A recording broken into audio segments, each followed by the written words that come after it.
लगातार चौथे दिन सोने में गिरावट, त्योहारों में खरीदारी लौटने की उम्मीद। क्या सोना चांदी का भाव और गिरेगा?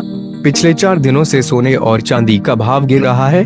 करीब 3 महीने के बाद सोना एक बार फिर 50,000 से नीचे पहुंचा है। MCX पर दिसंबर के सोने का वायदा भाव 0.15% कम होकर 49,971 रुपए प्रति 10 ग्राम पर पहुंच गया है।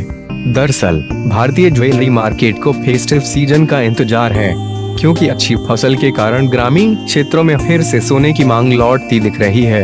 India Boolean and jewellers association की वेबसाइट IBJRSCOM के मुताबिक 8 अक्टूबर 2020 को दिल्ली सराफा मार्केट में 24 कैरेट सोने का भाव 50,357 रुपए रहा। वहीं 22 कैरेट 10 ग्राम सोने का भाव 46,127 रुपए रहा। जबकि बुधवार को 24 कैरेट सोने का भाव 50,287 और 22 कैरेट सोने का भाव 46,063 रुपए था। अगर चांदी की बात करें तो गुरुवार को MCX पर चांदी की वायदा कीमत 0.23% घटकर 60,280 रुपए प्रति किलोग्राम रही। हालांकि पिछले कुछ दिनों से सोना चांदी एक दायरे में कारोबार कर रहा है। चांदी का भाव उच्चतम स्तर से टूटा है।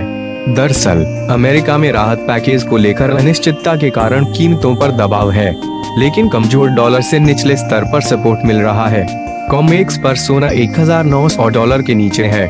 जानकारों की माने तो अमेरिकी चुनाव से पहले सोने के निचले स्तर पर बने रहने की संभावना है।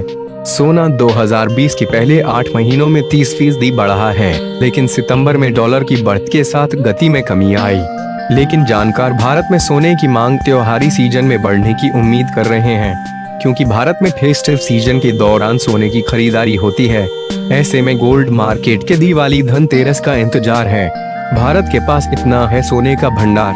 वर्ल्ड गोल्ड काउंसिल की रिपोर्ट के अनुसार मौजूदा समय में भारत के पास करीब 653 मैट्रिक टन सोना है। इसके साथ ही सबसे ज्यादा गोल्ड रिजर्व के मामले में भारत दुनिया में 9वें स्थान पर आता है। यह उसके कुल विदेशी मुद्रा भंडार का 7.4% है।